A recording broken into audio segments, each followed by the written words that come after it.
Let us talk about satellite motion.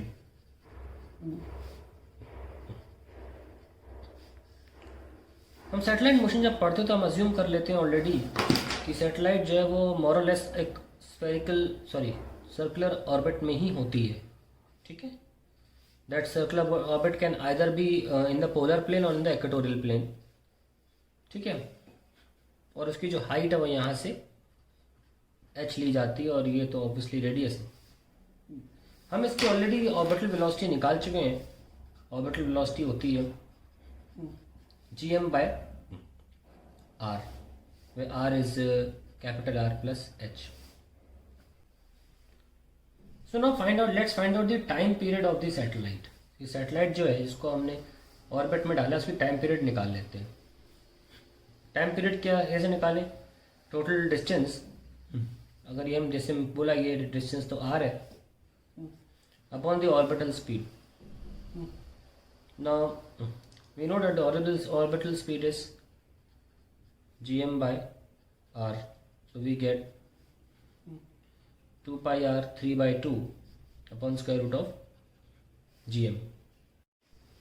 So as we got the formula 2 pi r 3 by 2 root gm. अगर आप ये solve करना नहीं चाहते हैं और आप इसे कम से कम कैलकुलेशन में लाना चाहते हैं तो आप एक काम कर सकते हैं. आप इस रूट के अंदर आर स्क्वायर से मल्टीप्लाई डिवाइड कर दीजिए तो आपको मिल जाएगा r3/2 अपॉन r बाहर आ जाएगा और स्क्वायर रूट में g आ जाएगा. तो इस तरीके से आप सॉल्व कर सकते हैं 2 pi by r r3/2 by square root of g. या ये भी कर सकते हैं, थोड़ा सा रीअरेंज कर लें अगर, r square root of r by जी.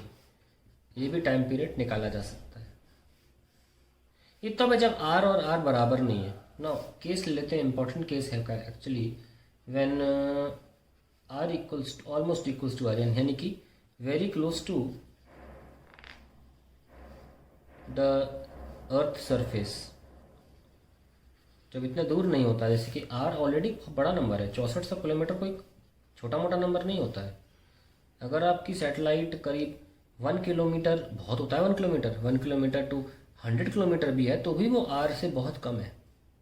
सोचिए ना, जब तक कि 1000 नहीं होगा ये नेग्लिजिबल है 6400 के सामने. इसलिए हमारे पास एक ये भी डेटा होना चाहिए कि अगर अर्थ के पास है तो टाइम पीरियड क्या है.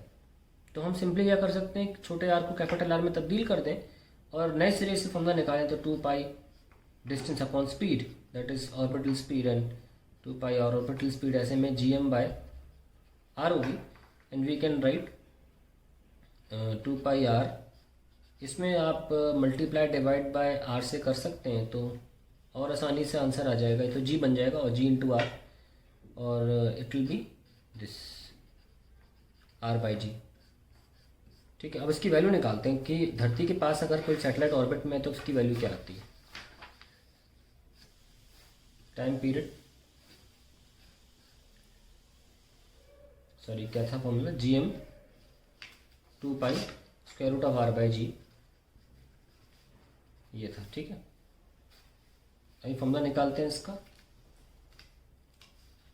छोटा g 2 पाई 6400 इंटू 10⁻³ मीटर में हो गया, और g कितना है 10 मीटर पर सेकेंड स्क्वायर ही ले लें अप्रॉक्सीमेटली, तो ये कैंसिल. सो वी हैव 2 पाई 640 और 3 0 और 3, तो कितना आया 4 है. तो वी हैव 2 पाई इंटू 64 का हो जाएगा 8 और 10,000 का 100 हो जाएगा. सो टाइम पीरियड आ गया 2 pi into 8 into 100, that is 16 pi into 100 seconds. ये आंसर आ जाएगा आपका. और इसको हम और सॉल्व कर सकते हैं 16 into 3.14 into 100 seconds, approximately 5000 seconds के आसपास आ जाएगा. इसको आप अगर मिनट्स में निकालना चाहते हैं, इन मिनट्स अप्रॉक्सीमेटली, देखो 16 3 48 एंड 16 4 14 अप्रॉक्सीमेटली 2 ही आएगा. 16 इंटू 0.14, तो मैंने 5000 ले लिया है, तो अप्रॉक्सीमेटली लिया है 5000 सेकेंड्स. और इन मिनट्स निकालना चाहते हैं तो आप इसे डिवाइड कर दीजिए। फिर मिनट्स में ज़्यादा फेमस है एक्चुअली ये 60 से डिवाइड कर दें तो आ जाएगा 6 8 48, 2 6 3 18.2, 83 पॉइंट अप्रॉक्सीमेटली इट इज़ 84, मतलब 84 ही एक्चुअली आंसर आता है, तो मैंने वो लिख दिया डायरेक्टली। 84 मिनट्स होता है टाइम पीरियड किसी एक सैटेलाइट का, ठीक है, उसको ऑर्बिट में डालने में।